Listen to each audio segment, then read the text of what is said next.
There are two things my family always believed my brother, Ethan, deserved the world, and I was the one who should pay for it. They pushed that belief one step too far during a Tuesday night dinner that was meant to ruin my life. It ended up saving it instead. This is a story about drawing a line in the sand. If you've ever felt taken for granted, you're in the right place. Make sure you're subscribed. There are two things my family always believed my brother, Ethan, deserved the world, and I was the one who should pay for it. They pushed that belief one step too far during a Tuesday night dinner that was meant to ruin my life. It ended up saving it instead. The ambush began peacefully. I was sitting at my parents' dinner table, my fingers tracing the familiar worn spot in the maple wood where my plate had rested for over 20 years. From the kitchen, my mother, Carol, hummed a tune that was slightly off-key, a little too cheerful. The air smelled of rosemary chicken and simmering anxiety. My father, Richard, was pouring a deep red wine into the good crystal glasses, the ones usually reserved for Christmas or Thanksgiving. He was being unusually generous with his pour. More mashed potatoes? Taylor, Mom asked, her voice an octave higher than normal. I shook my head. I'm good, Mom. Thanks. She ignored me, of course, and plopped a large spoonful onto my brother's plate. Ethan didn't even look up from his phone, just grunted in acknowledgement. His wife, Chloe, was meticulously cutting their son Leo's chicken into perfectly uniform, bite-sized pieces. Leo, who was 8, was busy building a fort out of green beans. It's just so wonderful to have everyone together on a Tuesday, Mom said, smoothing down her apron.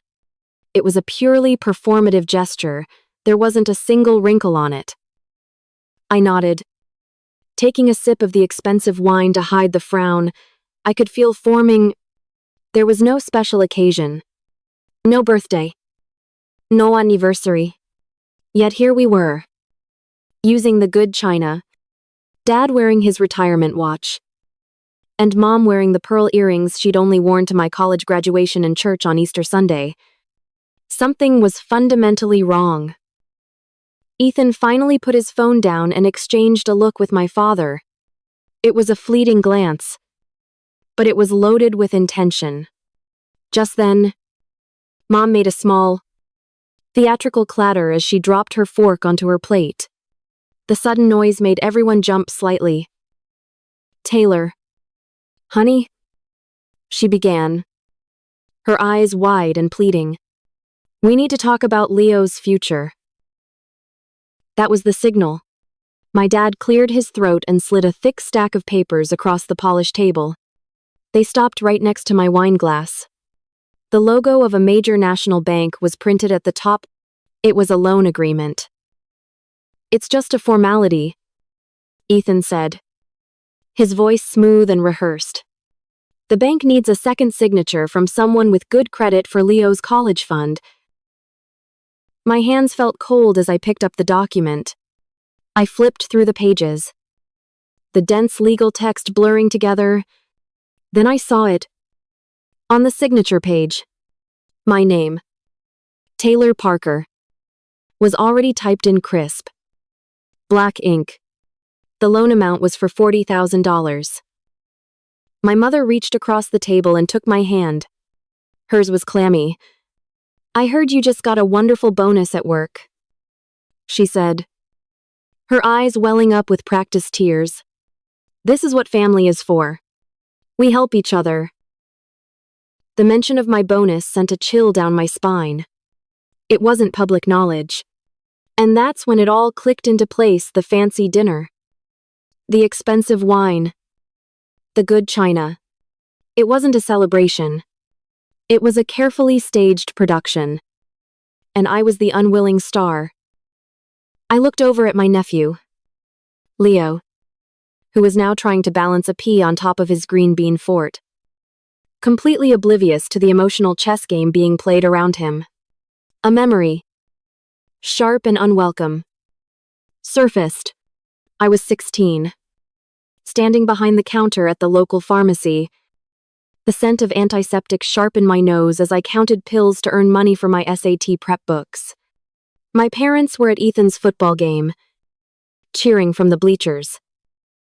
When I finally got my acceptance letter to a state university, with a full academic scholarship that I had bled for, I ran home, bursting with the news. My mother just smiled thinly and said, "That's nice, dear. Now can you set the table for dinner?" They threw a huge party when Ethan got into the same university on a partial athletic scholarship. I bought myself a single cupcake from the grocery store to celebrate my own achievement. The interest rate is very reasonable. My father's voice pulled me back to the present. He tapped a manicured finger on the document. "Leo's future depends on this." Ethan chimed in, "I've already got an appointment at the bank for Thursday morning. It won't take long at all." Thursday. They were giving me less than 2 days. My mother squeezed my hand tighter, her nails digging in slightly. "After everything we've done for you," she let the sentence hang in the air, a familiar weapon of guilt. I almost laughed. I had put myself through school, graduating with $60,000 in student loans that I had just, last month, finally finished paying off. No one had co-signed for me. I pulled my hand away gently. "I need some time to think about this." The warmth in the room instantly evaporated. My father's face hardened. He leaned forward, using the low, authoritative voice that had always made my stomach clench as a child. "There's nothing to think about, Taylor. This is what family does." My throat felt tight. I needed to escape. "Excuse me," I murmured, pushing my chair back. "I just need to use the restroom." In the cold, sterile silence of the bathroom, I gripped the edges of the porcelain sink, my knuckles turning white. I stared at my reflection in the mirror, at the woman who had worked so hard to build a life for herself, only to be constantly treated like a safety net. My grandmother's voice echoed in my head. A memory from long ago. "Your life is your own, little bird. Don't ever let anyone else cage it." They wanted me to sign that paper. They wanted me to sacrifice my financial security for my nephew, a child whose father never lifted a finger to help me and whose grandparents saw me not as a daughter, but as a backup plan. As I stood there, my phone buzzed in my pocket. I pulled it out, expecting a text from my mom asking if I was okay. But it wasn't. It was an automated email notification from my company's IT department.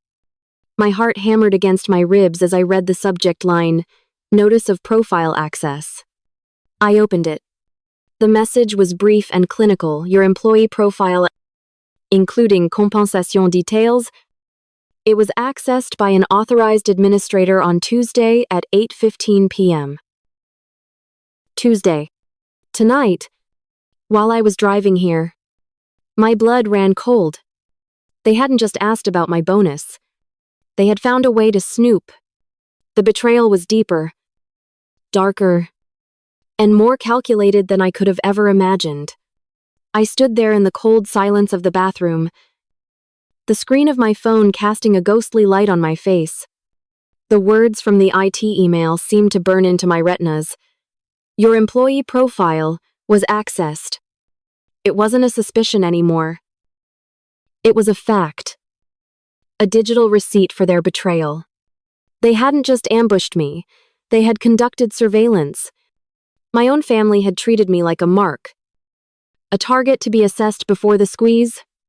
I splashed cold water on my face, but it did nothing to wash away the icy feeling spreading through my veins. When I walked back to the dinner table, my expression was a perfect blank mask. I took my seat, picked up my fork, and pushed a piece of chicken around my plate. They watched me, their faces a mixture of anxiety and expectation. They thought they had me cornered. They had no idea that in that bathroom, the game had fundamentally changed. I was no longer the prey. The next morning, I went to work on autopilot. The city felt gray and muted. The usual noise of traffic, a distant hum. At the office, I walked straight to the accounting department. My heart a steady, cold drum against my ribs. My friend Sarah worked there. A woman who valued discretion and hated office gossip. I caught her by the coffee machine. "Hey, Sarah, I have a weird, hypothetical question for you," I began, keeping my voice casual. "You know how the company has that portal for our pay stubs and benefits?" She nodded, taking a sip of her coffee. "Sure. What about it? Who has admin access to that, like? Who could look up someone's detailed compensation info if they really wanted to?" Sarah frowned, thinking, well, senior HR management. Obviously. Payroll supervisors. And a few of the higher-level IT admins who maintain the system. Why? I forced a light laugh. Oh. No reason. Just a debate I was having with a friend about corporate privacy. Thanks. You settled it for me. I felt a knot of confirmation tighten in my stomach. Heather, the daughter of my mom's best friend, was a senior IT admin. It was all too easy. My mother hadn't just asked a friend. She had weaponized a connection to get inside information on her own daughter. That night, back in the quiet of my apartment, I did something I should have done weeks ago. I opened the family group chat, the one ironically named Parker Family Updates, and started scrolling back. It didn't take long to find it. The breadcrumbs of their conspiracy were all there, hidden in plain sight. A message from my dad from a week ago Tuesday night is good. Mom will make that lemon rosemary chicken she likes. A reply from Ethan perfect. I'll bring up the bank paperwork after dessert. I'll handle the talk about the interest rates. You guys just keep reinforcing how important this is for Leo's future. And then, the one that made my blood run cold. From my mother, Heather confirmed Taylor's bonus was deposited last Friday. The timing is perfect. Let's make this a lovely evening she can't say no to. I sat there, staring at the glowing screen. My breath caught in my throat. They had scripted the entire evening. My favorite meal. The wine. The emotional appeals. It was all a pre-planned assault. My hands were shaking. But not from fear. It was rage. A cold, clear rage. I methodically screenshotted every single message, creating a digital dossier of their deceit. Each snap of the screen felt like loading a bullet into a magazine. A few days later, while trying to clear my head by cleaning out an old closet, my hand brushed against a dusty cardboard box. Inside, beneath old yearbooks, was my high school diary. It had a faded purple cover with a flimsy lock that I'd broken in a fit of teenage angst. I sat on the floor and opened it. My own loopy, earnest handwriting stared back at me. I flipped to an entry from the week of my 16th birthday. Ethan got his driver's license today. It read, Mom and Dad surprised him with a used Honda Civic. They said it was important for him to have freedom and responsibility. For my birthday, they gave me a $50 gift card to Barnes & Noble. They said reading was a great way to have an adventure. I guess my adventures are just cheaper. Tears I didn't know I was holding back dripped onto the yellowed page. This wasn't a recent development. This was a pattern. A lifelong dynamic where Ethan's wants were treated as needs, and my needs were treated as optional extras. This $40,000 loan wasn't an anomaly. It was the culmination of a lifetime of being seen as the family's utility player, the reliable backup, the one who could always be counted on to sacrifice. That diary wasn't just a collection of teenage memories, it was evidence. It was the closing argument for a case I hadn't even realized I was building. The next call from Ethan came on Saturday afternoon. His tone had shifted from rehearsed sincerity to barely concealed irritation. "So, have you had enough time to think?" he asked. The word dripping with sarcasm. "I'm still considering it." "Ethan," I said, my voice deliberately flat. "What's there to consider?" "Taylor, it's for your nephew, God. Don't be so selfish. You know, Grandma would be so disappointed in you if she were still here. She always talked about how family was the most important thing. Using our grandmother, the one person who had always made me feel seen, was a low blow. Even for him, the memory of her warm, kind eyes only strengthened my resolve. "Don't you dare bring her into this," I said, my voice dangerously quiet. "She would be ashamed of you for asking." I hung up before he could reply, my hand trembling slightly. At work on Monday, the stress was starting to show. I must have looked haunted, because my colleague Olivia pulled me aside after a team meeting. She was sharp, no nonsense, and had a radar for trouble. "Parker, you look like you've seen a ghost. Everything okay?" Something in her direct, concerned gaze made the dam break. I didn't give her every detail, but I told her my family was putting me in an impossible financial position. She listened intently, her expression hardening. When I finished, she looked me straight in the eye and said something I will never forget. "Taylor, don't set yourself on fire to keep them warm. They'll just complain that the light isn't bright enough." Her words hit me with the force of a physical blow. It was the permission I didn't know I needed.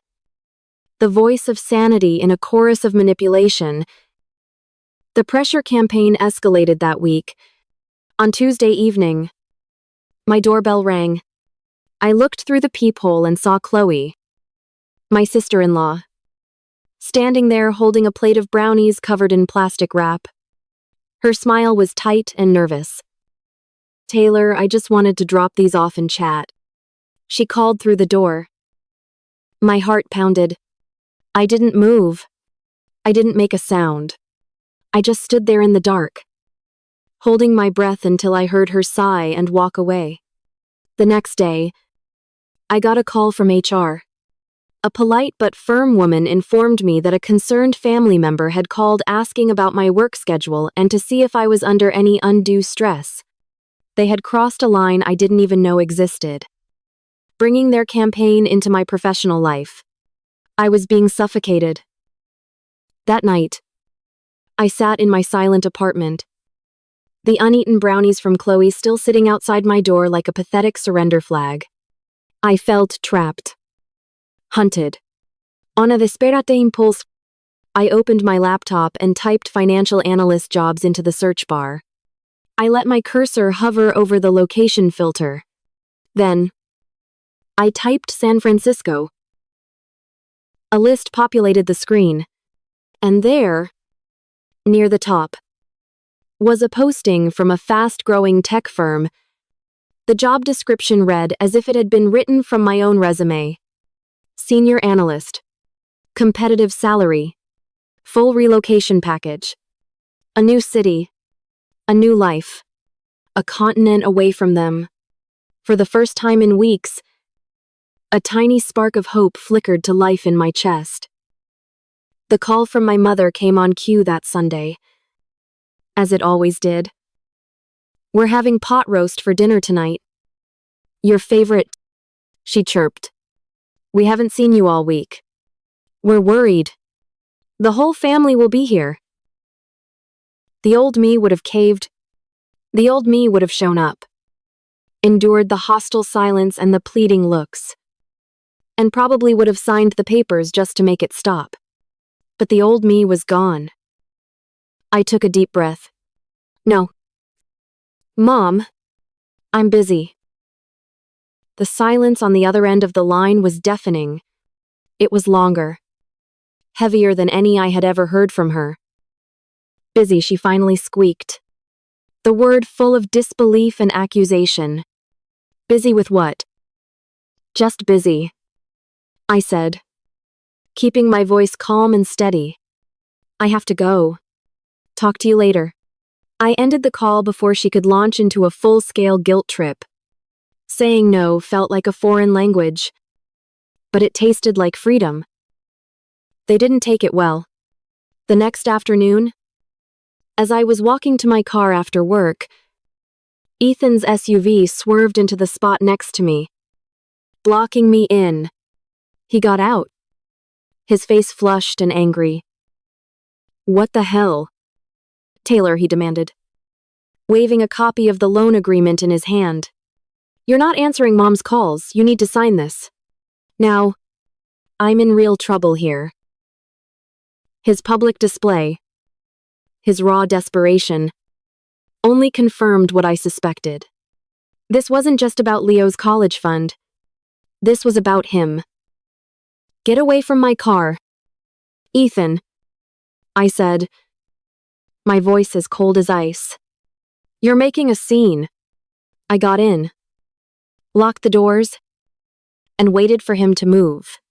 He finally did, slamming his hand on his own car's roof in frustration before speeding away. But the final straw, the point of no return, came the next day. It was late afternoon on Tuesday. I was in my cubicle, trying to focus on a quarterly report, when I saw a figure walking down the aisle. It was my father. He walked directly to my desk, his face grim, his presence sucking all the air out of the office. My coworkers stared, pretending not to listen. He didn't raise his voice. He didn't have to. He placed a small, yellow sticky note on my monitor. The bank. Thursday. 10 a.m. He said, his voice low and final. Be there. It wasn't a request. It was a summons. A command. He had invaded my home, my phone, and now, my sanctuary, my place of work. He gave me a look that said, this is over. Then turned and walked away with the confident stride of a man who believed he had just won. I watched him go, my entire body humming with a strange, terrifying calm. My phone buzzed on the desk beside me.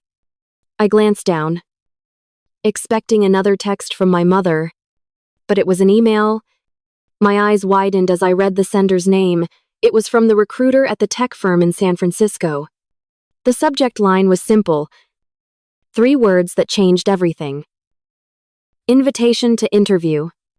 I stared at the screen, at the 3 words that felt like a lifeline thrown into a raging sea. Invitation to interview. My father's heavy footsteps were still echoing in the hallway, his aura of smug victory still hanging in the air around my cubicle. He thought he had delivered the final checkmate. He had no idea I was about to flip the entire board. A strange, fierce energy surged through me. A clarity so sharp it felt like a shard of ice in my chest. This was it. This was the door I had to kick open. The next morning, I called my manager and left a message, my voice raspy and convincingly ill. I think I have that stomach bug that's been going around. I lied. I need to take a half day. With my alibi secured, I set about transforming my living room. I pulled my plainest armchair in front of a blank, white wall, adjusted the lighting, and set up my laptop on a stack of books to get the perfect camera angle. I put on my best blazer over a simple shell top, professional from the waist up, pajama pants and slippers from the waist down. When the video call connected, I was no longer Taylor Parker, the beleaguered daughter.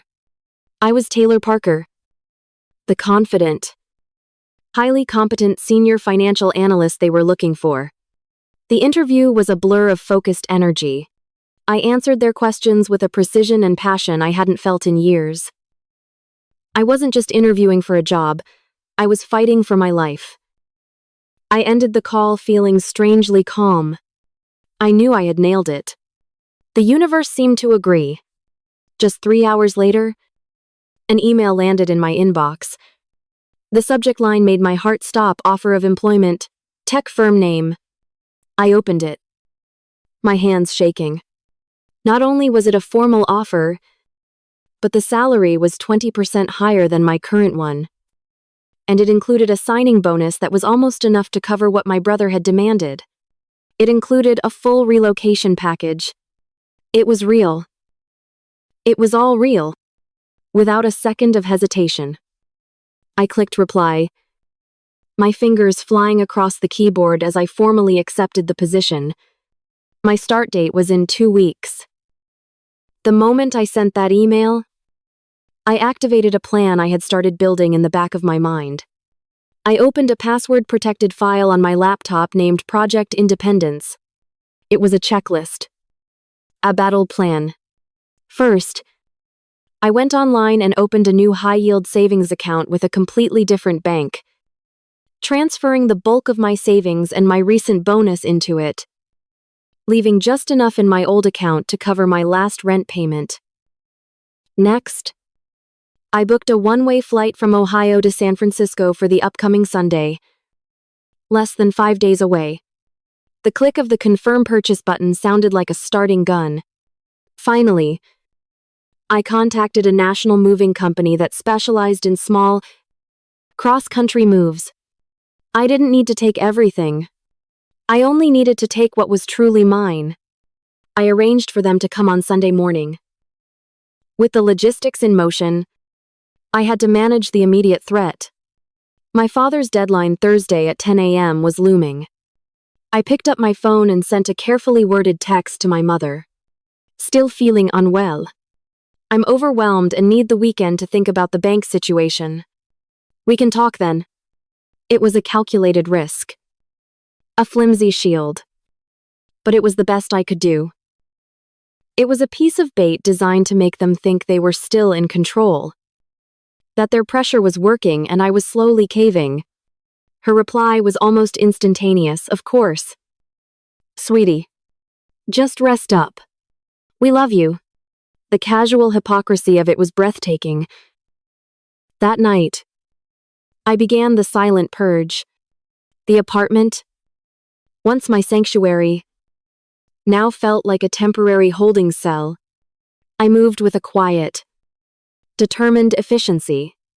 I bought a stack of cardboard boxes and a roll of packing tape. And the sound of the tape stripping off the roll was the only noise that broke the silence each evening. It was a strangely liberating process. I wasn't just packing, I was curating my life. The ugly vase my mother gave me for Christmas 3 years ago, I left it on the counter for the next tenant. The framed photo of Ethan and me at his high school graduation, where he was beaming and I was a shadow in the background, I took it out of the frame and ripped the picture in half. With each discarded object, I felt a layer of obligation. A pound of resentment. Fall away. The only picture I packed was a small, faded one of my grandmother. Her smile warm and genuine. I wrapped it carefully in a sweater and placed it at the bottom of a box labeled Essentials. The smell of dust and old paper filled the air. The scent of a life being shed. On Saturday, with most of my life packed into a neat stack of 10 boxes, I knocked on the door of my neighbor. Mrs. Gable. She was a kind, elderly widow with wise eyes that missed nothing. Taylor. Dear. Come in, she said, ushering me into her cozy, lavender-scented apartment. I can't stay long. Mrs. Gable, I said. I have a strange favor to ask. I'm going to be traveling for a while. Unexpectedly. Would you mind collecting my mail for the next few weeks until I can get it properly forwarded? She looked at me, her gaze soft but penetrating. She had seen the tension in my shoulders for weeks. She had seen my father's car. And Ethan's. She didn't ask questions I couldn't answer. She simply reached out and patted my hand. Of course. Dear, you just go and find your happiness. It's about time you did. Her simple act of kindness, of unconditional support, almost brought me to tears. Back in my apartment, I sat down to perform my final act. I took out 2 crisp pieces of stationery. The first letter was for my family. It was short, cold, and final. I have moved away to start a new life. This was my decision, and it is what's best for me. Please do not try to contact me. There was no anger, no accusation, just a void. The second was a birthday card for Leo, whose birthday was next month. Inside, I tucked 5 $100 bills. I wrote a short note in my neatest print, Dear Leo. Happy birthday. I hope you use this for something that makes you truly happy. This money is for you. And only you. With love, Aunt Taylor. It was crucial to me that he knew he was never the problem. The problem was the adults who were using him as a pawn. That final night, I sat on the floor of my nearly empty living room, eating a slice of pepperoni pizza straight from the box. The space echoed with a profound emptiness. But it wasn't a sad sound. It was the sound of possibility. The sound of a blank page. For the first time, I didn't feel like I was running from something. I felt like I was running towards something. Sunday morning arrived. Gray and overcast. A fittingly somber backdrop for my departure. The movers were incredible, 2 efficient men who had my 10 boxes loaded into their truck in under 20 minutes. After they left, I did a final sweep of the apartment. I placed the letter for my family on the clean kitchen counter. I took my old phone, the one they all had the number for, and factory reset it, wiping it clean, then left it next to the letter. I dropped my keys in the mail slot at the landlord's office, got into my car, and drove to the airport. My new phone, a prepaid burner I'd bought with cash silent in my pocket. I didn't look in the rearview mirror. On the plane, I found my window seat and buckled in. As the aircraft taxied down the runway and the engines roared to life, I felt the immense, vibrating power of it resonate through my entire body. The plane accelerated, a force pinning me to my seat. And then, a miraculous lightness as the wheels lifted off the ground. I watched my hometown shrink below me, the familiar streets and buildings becoming an abstract map, then disappearing completely as we broke through the thick gray clouds. Sunlight, brilliant and blinding, flooded the cabin. I leaned my head against the cool glass of the window, and for the first time since I was a little girl, I felt completely and utterly free. After we landed in San Francisco, the air felt different. It smelled of sea salt and possibility. I turned on my new phone for the first time as I waited for my ride. It buzzed to life, connecting to the network. And then, a single email notification popped up on the screen. It was from Chloe. My stomach lurched. How did she get this new email address? But then I realized she hadn't. She had sent it to my old work email, which I still had synced. My finger trembled as I opened it. The subject line was in all caps.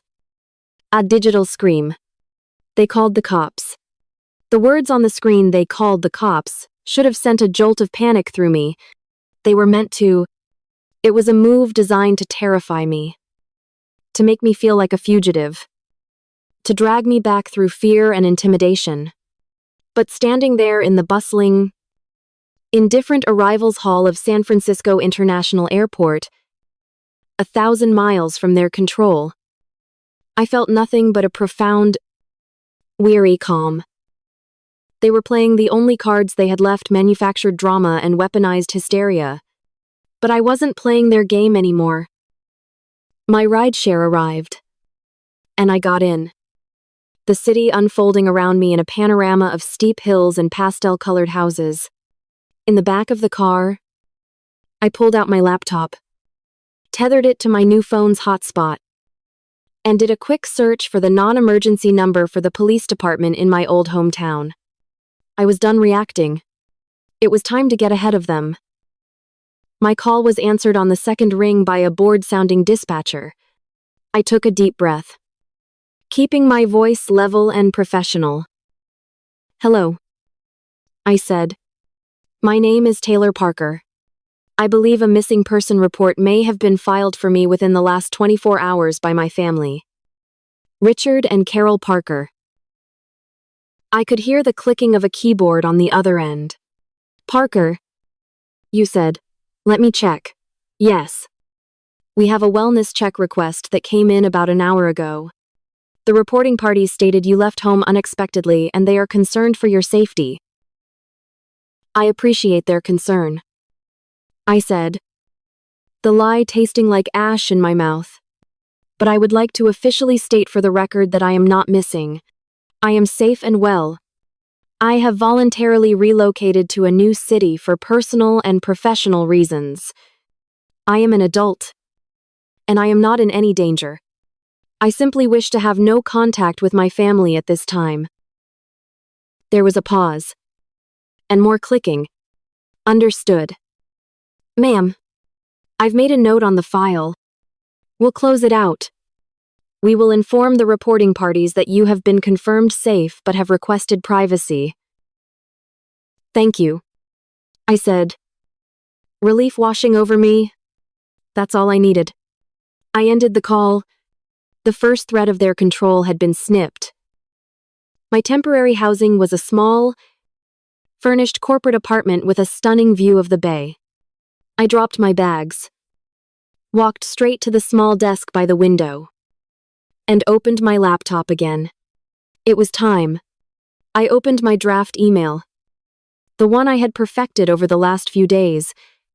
The subject line was simple: the rest of the story. The recipients were a long list of aunts, uncles, and cousins. I read over the body of the email one last time. It was factual, devoid of emotion. A simple timeline of events, starting with the ambush dinner and ending with my father's visit to my office. And then, I began attaching the evidence. Click. A screenshot of the group chat where they planned the intervention. Click. A screenshot of the IT email, proving they had spied on my salary. Click. A PDF of the scanned pages from my old high school diary. The entry about the car versus the gift card. A testament to a lifetime of disparity. Each attachment felt like a nail being hammered into the coffin of their narrative. With a final, steadying breath, I hit send. The email shot out into the world. An arrow of pure, unadulterated truth.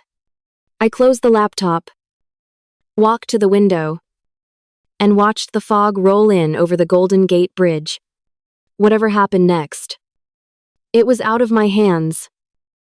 I didn't have to wait long.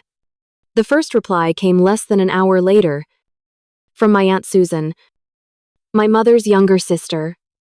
Her message was short and full of anguish. "Taylor, I am so sorry. I always felt something was off. But I never knew it was this bad. Please know that not all of us feel that way. Be well." Then came a text message, forwarded to my new phone through my work email. It was from Chloe. "Taylor, I got the email your aunt sent me. I read it. I understand why you left. I'm sorry for my part in it all. A strange mix of vindication and sorrow washed over me. I wasn't crazy. I wasn't selfish. The truth was finally out, and it was beginning to do its work. Cracking the facade of the perfect Parker family my parents had spent a lifetime building. My Uncle Mark, my father's brother, never replied. His silence was just as loud as their words. The following weeks were a whirlwind of starting my new job and exploring my new city. I threw myself into my work, earning the respect of my new colleagues. On weekends, I walked for hours, discovering hidden alleyways in Chinatown, breathing in the salty air at Fisherman's Wharf, and feeling the quiet awe of standing beneath the giant redwood trees in Muir Woods. For the first time, my life was entirely my own. The quiet in my head was a revelation. News from home trickled in through Aunt Susan, who sent occasional, gentle emails. She told me that Ethan, without my co-signature, had been unable to secure the loan. His creditors were closing in. Apparently, the $40,000 wasn't for a college fund at all. It was a desperate attempt to cover massive gambling debts. He was now facing foreclosure on his house. At church, my mother was being met with polite but cool questions from her friends who had heard whispers of the story. My father, a man who prided himself on his reputation, had stopped going to his weekly Rotary Club meetings. They were being forced to live with the consequences of their own actions, and the community's silence was its own form of judgment. I felt a distant, detached pity, but nothing more. The emotional hold they had on me was well and truly broken. 3 months after I left, a thick, cream-colored envelope arrived at my new permanent apartment, forwarded by Mrs. Gable. It was a letter from my father. His handwriting was as neat and controlled as ever. I opened it with a sense of dread. It wasn't an apology. It was one last, desperate attempt at manipulation. Taylor, it began. Your mother has been unwell.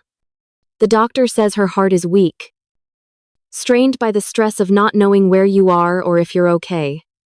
She has fallen into a deep depression. She needs you. I am asking you to come home, just for a visit, to help her heal. The old me would have booked a flight that day. The old me would have been consumed by guilt. But the new me was a skeptic. I picked up my phone and called the main switchboard of the hospital in my hometown. I'd like to get the room number for a patient. Please, I said. Her name is Carol Parker. The operator put me on hold. Un moment later, she came back. I'm sorry, Mom, but we have no patient by that name currently admitted, nor in our records for the past 6 months. I hung up the phone, a cold, hard certainty settling in my gut. Even now, after everything, they were still lying. They would never change. That was when I decided it was time for the final confrontation, but it would be on my terms. I sent a short email to my parents and Ethan. I will agree to one video call. Next Saturday at 10 a.m. Pacific Time. This will be your only opportunity to speak with me for the foreseeable future. When I logged on that Saturday, I was sitting in my bright, airy living room, a mug of coffee in my hand, with the sun streaming in through the window behind me.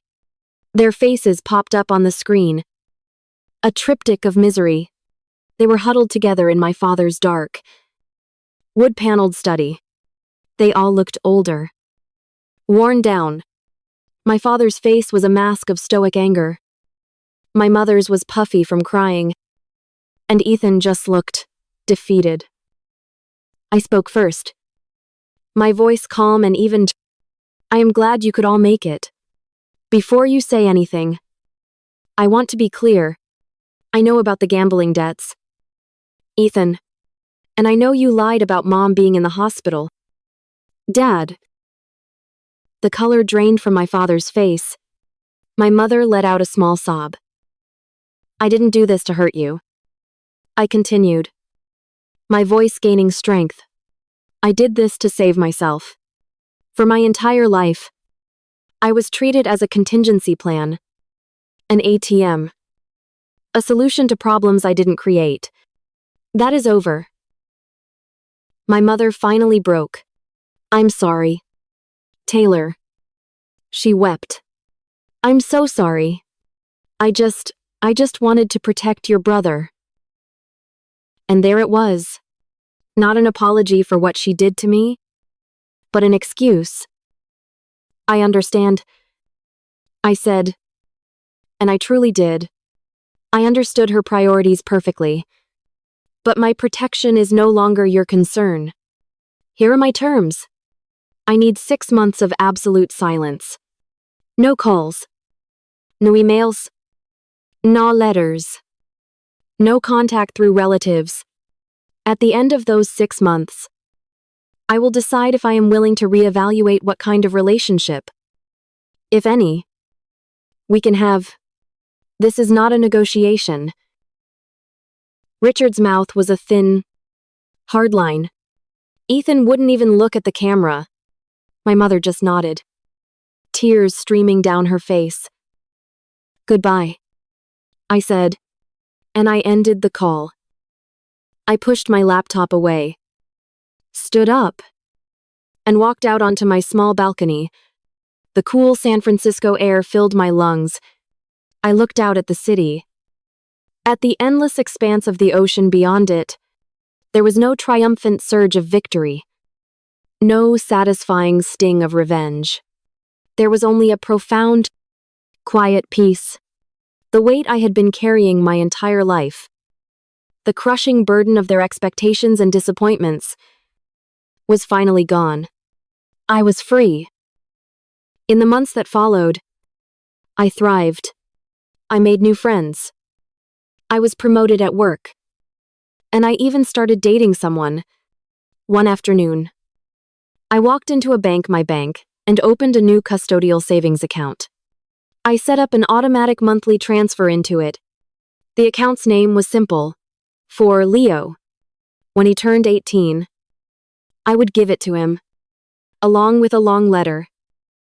Exactly 6 months to the day after the video call, another cream-colored envelope arrived. This time, it was just from my mother. It was a long, rambling letter.